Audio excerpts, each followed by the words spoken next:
একটার নাটক শুধুমাত্র 92.7 বেগ এফএম-এ। শুরু হচ্ছে নাটক রাজ্যটক।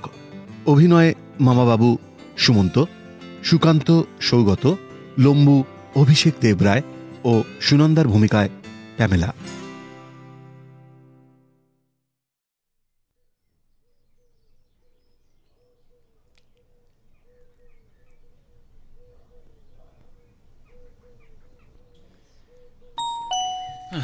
এই অসময়ে আবার কে এলো? পোস্টম্যান। ও, চিঠি মামা বাবুর। হঠাৎ এই তো গত পরশুই একটা চিঠি পেলাম। দেখা যাক কি ব্যাপার। কল্যাণী এসু সুকান্ত, আশা করি ভালো আছো। আমাদের সংবাদ একরকম। যা হোক, যে কারণে চিঠি লেখা, তোমার বিবাহ স্থির করেছি বিজয়লক্ষ্মী কটন মিলের কর্তা বিজয় ঘোষের মেয়ে সুনন্দার সঙ্গে। বনেদি বংশ। মেয়েটি সুশ্রী, খুব ফর্সা। বিএসসি পাশ করতে পারিনি, তবে বেশ চালাক। ফটো পাঠালুম, তুমি পিএইচডি ডিগ্রি পেয়ে মিস্ত্রির সার কারখানায় কাজ পেয়েছ, তাও 1 বছর হয়ে গেল। তোমারই উচিত ছিল নিজে দেখে পাত্রী পছন্দ করা, কিন্তু একালে ছেলে হয়ে তুমি কেন যে আমার উপর ভার দিলে তা বুঝতে পারি না। যাই হোক, আমি যথাসাধ্য দেখে শুনে এই পাত্রী স্থির করেছি। আশা করি তোমারও পছন্দ হবে। 23শে ফাল্গুন বিবাহ, 7 সপ্তাহ পরেই। তুমি এখন থেকে চেষ্টা করো যাতে 15 দিনের ছুটি পাও। বিবাহের অন্তত 2 দিন আগে তোমার আসা চাই। আশীর্বাদ নিও। ইতি তোমার মামাবাবু। ফটো দেখে মনে হচ্ছে মেয়েটি সুন্দরী, তার উপর চমৎকার গায়ের রং। না, অপছন্দ হওয়ার কোনো কারণই তো নেই। কিন্তু আজকালকার মেয়ে, তারও তো একটা পছন্দ অপছন্দ আছে। আমার এই ঘন ঘোর শ্যামবর্ণে তার যদি আপত্তি থাকে, সারা জীবন উঠতে বসতে খোঁটা শোনাচ্ছে, সাহস করে এখনই জানিয়ে দিলে কেমন হয়? শ্রীযুক্তা সুনন্দা ঘোষ সমীপে আমার সঙ্গে আপনার বিবাহের সম্বন্ধ স্থির হয়েছে। মামাবাবুর চিঠিতে জানলাম আপনি খুব ফর্সা। আমার রং কিন্তু খুব ময়লা। হয়তো আপনি শুনেছেন শ্যামবর্ণ, কিন্তু তাতে অনেক রকম শেড বোঝায়। আমার গায়ের রং ঠিক কীরকম তা আপনাকে জানানো কর্তব্য মনে করি। সেজন্য রঙের বাক্স থেকে 3-4 রকম রং মিলিয়ে 1 টুকরো কাগজে লাগিয়ে পাঠাচ্ছি। আমার হাতের কবজির উপর পিঠের সঙ্গে মিল আছে। এই রকম গাঢ় শ্যামবর্ণে যদি আপনার আপত্তি না থাকে, তবে দয়া করে 1 লাইন লিখবেন, আপত্তি নেই। আমার ঠিকানা লেখা খাম পাঠালুম। যদি আপত্তি থাকে তবে চিঠি লেখার দরকার নেই। 5 দিনের মাথায় আপনার উত্তর না পেলে বুঝবো আপনি নারাজ। সেক্ষেত্রে আমি মামাবাবুকে জানাবো যে এই সম্বন্ধ আমার পছন্দ নয়, অন্য পাত্রী দেখা হোক। ইতি সুকান্ত। আজ 4 দিন হয়ে গেল, এখনো তো কোনো উত্তর এলো না। না, আর আসবে না বোধহয়। অমন সুন্দরী মেয়ে আমার মতো ঘোর শ্যামবর্ণের মানুষকে বিয়ে করতে কি আর রাজি হয়? দেখি, কালকের দিনটা দেখে মামাবাবুকে আমার আপত্তির কথাটা জানিয়ে দেব। কি হলো আবার? পোস্টম্যান। ও, চিঠি এসেছে তো দেখছি, মেয়েলি হাতের লেখা। সুনন্দা দেবী। ডক্টর সুকান্ত দত্ত সমীপে। আপত্তি নেই, কিন্তু প্রকৃত খবর আপনি পাননি। আমার গায়ের রং আপনার চাইতে ময়লা। মেয়ে দেখাবার সময় আমাকে পেইন্ট করে আপনার মামাবাবুকে ঠকানো হয়েছিল, কিন্তু আপনার মতন সত্যবাদী ভদ্রলোককে আমি ঠকাতে চাই না। আমার কাছে ছবি আঁকবার রং নেই। আপনি যে নমুনা পাঠিয়েছেন সেই কাগজ থেকেই 1 টুকরো কেটে তার উপর একটু ব্লু ব্ল্যাক কালি লাগিয়ে আমার ডান হাতের কবজির উপর পিঠের রঙের সমান করে পাঠালুম। পুরুষের কালো রঙে কেউ দোষ ধরে না, কিন্তু সবাই ফর্সা মেয়ে খোঁজে। আলকাত্রার মতো কালো মানুষও হপসরি খোঁজে। আপনি সংকোচ করবেন না।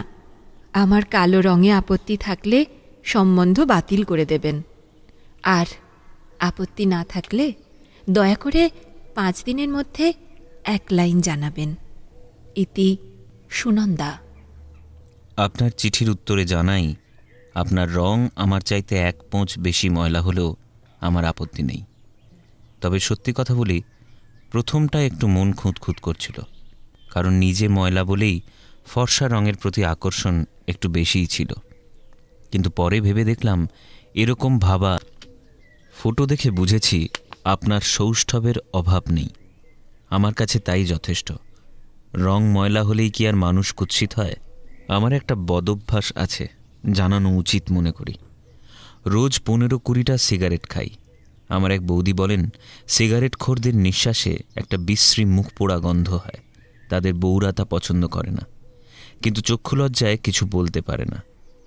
আপনার আপত্তি থাকলে 1 লাইন লিখে জানাবেন, আমি সম্বন্ধ বাতিল করে দেব। ইতি সুকান্ত। মুখ পোড়া গন্ধে আমার আপত্তি নেই, কিন্তু শুনেছি সিগারেট খেলে নাকি ক্যান্সার হয়। আপনি ওটা ছেড়ে দিয়ে হুঁকো ধরুন না কেন?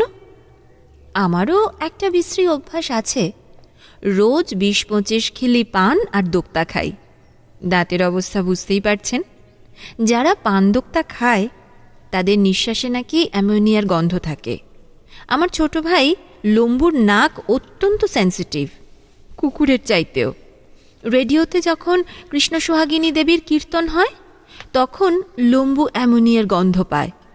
আবার গ্র্যামোফোনে উস্তাদ বাড়ে গুলাম আলীর দরবারি কানাড়ার রেকর্ড বাজলে লম্বুর নাকে রসুনের গন্ধ লাগে।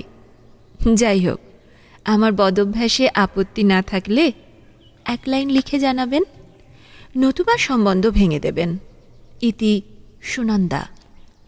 আপনি যখন সিগারেটের দুর্গন্ধ সইতে রাজি আছেন, তখন আপনার পান দোক্তায়ও আমার আপত্তি নেই। তাছাড়া আমাদের এই সার কারখানায় প্রচুর অ্যামোনিয়া তৈরি হয়, তার ঝাঁঝ আমার সয়ে গেছে। আপনার হুঁকোর প্রস্তাবটি বিবেচনা করে দেখব। কোনো বিষয়ে আপনাকে ঠকাতে চাই না, তাই আমার আরও একটি ত্রুটি আপনাকে জানাচ্ছি। পুরুষরা যেমন অনন্যপূর্বা স্ত্রী চায়, মেয়েরাও তেমনি এমন স্বামী চায় যে পূর্বে কখনো প্রেমে পড়েনি। আমি স্বীকার করছি, আমি অক্ষত হৃদয় নই। ডেপুটি কমিশনার লালা তোপচাঁদ ঝোপড়ার মেয়ে সুরঙ্গীর সঙ্গে আমার প্রেম হয়েছিল। তার বাপ মায়ের তেমন আপত্তি না থাকলেও শেষটায় সুরঙ্গী বিগড়ে গেল।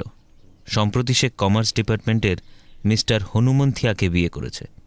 লোকটা মোষের মতো কালো, যমদূতের মতন গড়ন। তবে হিসেব করে দেখেছি তার মাইনে ঠিক আমার 3.25 গুণ। আমার ক্ষত এখন অনেকটাই সেরে গেছে। আশা করি আপনার সঙ্গে বিয়ের পর একেবারে বেমালুম হবে। সুরঙ্গীর একটা ফটো আমার কাছে আছে, আপনার সামনেই সেটা পুড়িয়ে ফেলব। এই ঘটনার পরে আমার উপলব্ধি হয়েছে হঠাৎ প্রেমে পড়া বোকামি। একত্রে বাস করার ফলে একটু একটু করে স্ত্রী পুরুষের যে ভালোবাসা জন্মায় তাই খাঁটি জিনিস। সন্তান ভূমিষ্ঠ হওয়ার আগে তাকে তো দেখবার উপায় নেই, কিন্তু মা বাপের কি আর স্নেহের অভাব হয়? সেই রকম বিয়ের আগে পাত্রী না দেখলেও কিছুমাত্র ক্ষতি নেই। সেজন্যই মামাবাবুর ওপর সব ছেড়ে দিয়েছি। সবই আপনাকে জানালুম। আপত্তি না থাকলে একটু খবর দেবেন। ইতি সুকান্ত। আপনি যেসব চিঠি লিখেছেন তা থেকে বুঝেছি আপনি একজন সত্যনিষ্ঠ অকপট সাধু পুরুষ। অতএব আমিও তারপরে আমার গলদ জানাচ্ছি। পবন কুমার পোস্ট গ্র্যাজুয়েটে পড়ত। তার গোঁড়া বাপ মা আমাকে পুত্রবধূ করতে মোটেই রাজি ছিলেন না। পবন এখন বেঙ্গালুরুতে আছে, একটা মস্ত চাকরি করে। তাকে এখনো পুরোপুরি ভুলতে পারিনি। তবে আপনার মতো মহাপ্রাণ স্বামী পেলে একদম ভুলে যাব তাতে সন্দেহ নেই। আমি বলি কি, সুরঙ্গী আর পবনের ফটো পুড়িয়ে আর কি হবে, বরং একই ফ্রেমে 2টো ছবি বাঁধিয়ে শোবার ঘরে টাঙিয়ে রাখা যাবে। তাতে বিষে বিষে বিষক্ষয় হবে। কি বলেন? আপনার অভিপ্রায় জানাবেন। ইতি সুনন্দা। সুনন্দা, তোমাকে আজ নাম ধরে সম্বোধন করছি, কারণ আমাদের দুজনের মধ্যে এখন আর কোনো লুকোচুরি রইল না। বিবাহের বাধাও কিছু নেই। লোকে বলে আমি একটু বেশি গম্ভীর প্রকৃতির লোক। তোমার চিঠি পড়ে বুঝেছি তুমি আমুদে মানুষ। আর মামাবাবুর চিঠিতে জেনেছি বিএসসি ফেল হলেও তুমি বেশ চালাক।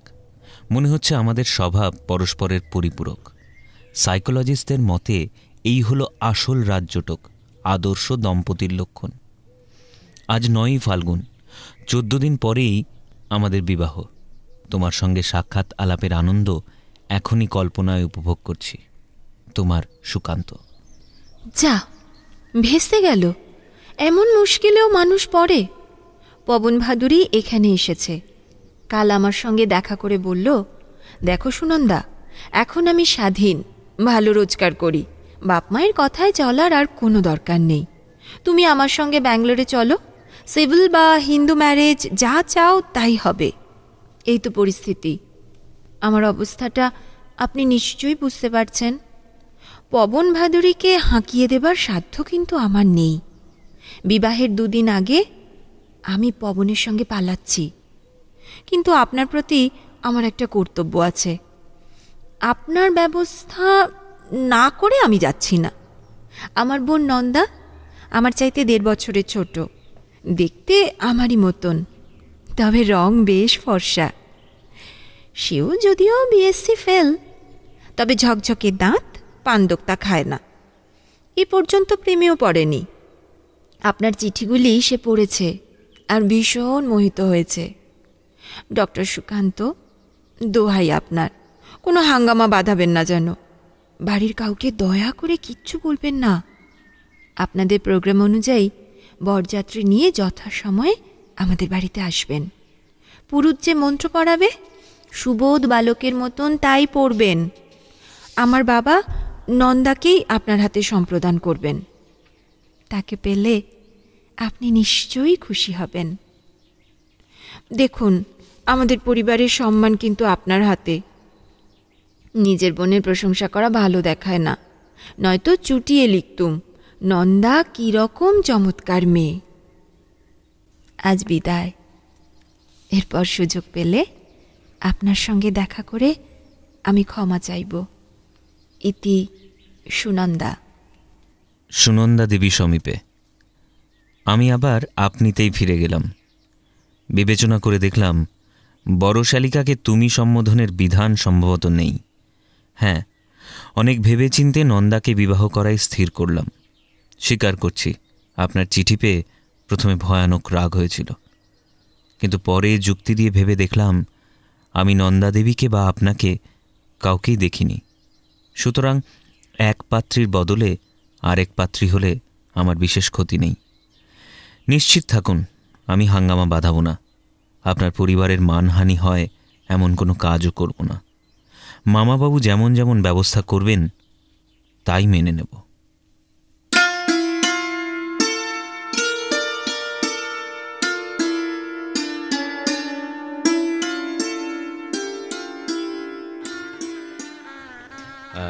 এই যে ভাই, এই যে একটু শোনো। হ্যাঁ, আসি। হ্যাঁ, আমাকে বলছেন? হ্যাঁ হ্যাঁ, তোমাকেই। বলুন। তুমি সুনন্দার ছোট ভাই লম্বু? আগে হ্যাঁ। এদিকের খবর কি? আগে খবর তো সব ভালোই। দিদিকে এখন সাজানো হচ্ছে, একটু পরেই যে বিয়ের লগ্ন। সুনন্দা চলে গেছে? মানে কি বলছেন আপনি? আরে বাবা, বিয়ের কোনা কোথায় চলে যাবে? তোমার আরেক দিদি নন্দা, তার খবর কি? বারে, আমার তো একটি মাত্র দিদি, আর তার সঙ্গে তো আপনার বিয়ে হচ্ছে। তুমি সুনন্দা না নন্দা? 2। পোশাকি নাম সুনন্দা, আটপৌরে ডাকনাম নন্দা। চিঠিতে অত সব নিচে কথা লিখলে কেন? কোনো কুমতলব ছিল না। সত্যবাদী উদারচরিত ভাবি বরকে একটু বাজিয়ে দেখছিলুম শৈবার শক্তি কতটা আছে। আর তোমার সেই পবননন্দন ভাদুরীর খবর কি? হাওয়া হয়ে গেছে, উবে গেছে, তার অস্তিত্বই নেই। আমার কাছে হনুমানজির একটা ভালো ছবি আছে, তোমার সেই সুরঙ্গীর ফটোর সঙ্গে বাঁধিয়ে রাখলে বেশ হবে না? আসলে তুমি একটি ভীষণ বখাটে মেয়ে, বুঝেছ? সেই জন্যই বিএসসিতে ফেল করেছো। জুনি মিত্তির আমার ডবল বকাটে। সে ফার্স্ট হলো কি করে তাহলে? হ্যাঁ, আমি অঙ্কে একটু কাঁচা, ওই ম্যাক্সওয়েলের থিওরিটা মোটেই বুঝতে পারি না, আর ওইটার উপরেই তো যত কোশ্চেনগুলো ছিল। কেন, ও তো খুব সোজা অঙ্ক, বুঝিয়ে দিচ্ছি শোনো। ভি ইকুয়ালস টু, থাক থাক থাক থাক, ই মা, বাসর ঘরে অঙ্ক কষলে অকল্যাণ হবে। আচ্ছা বেশ বেশ, তাহলে কাল বুঝিয়ে দেবো। আরে কাল তো কাল রাত্রি, বরকনের দেখা হবার যেও নেই, সেই পরশু ফুলশয্যায় দেখা হবে। বেশ তো, তাহলে তখনই বুঝিয়ে দেবো। ইস, ফুলশয্যায় অঙ্ক কষলে মহাপাতক হয়, জানেন না? তুরি জানো না বুঝি? ঠাকুমার আবার আড়িপাতা রোগ আছে, কিন্তু যদি শুনতে পান যে নাচ জামাই ফুলশয্যায় অঙ্ক কষছেন, তবে গোবর খাইয়ে প্রায়শ্চিত্ত করাবেন। আরে তারা কিসের, আমি তো আর পালাচ্ছি না, বছরখানেক যাক, তারপর বুঝবো। এখন আচ্ছা, তবে তাই হবে। তাহলে এখন ঘুমোনো যাক, কি বলো? একটা কথা বলবো? আবার কি হলো? সুনন্দা, মানে বলছি কি, তোমাকে না দারুণ দেখতে। আমার কি ইচ্ছে করছে জানো? মনে হচ্ছে মনে হোক গে, এখন ঘুমো।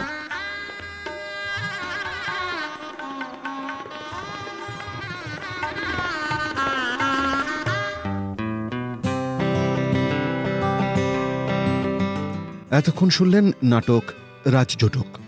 অভিনয়ে মামাবাবু সুমন্ত, সুকান্ত সৌগত, লম্বু অভিষেক দেবরায় ও সুনন্দার ভূমিকায় প্যামেলা।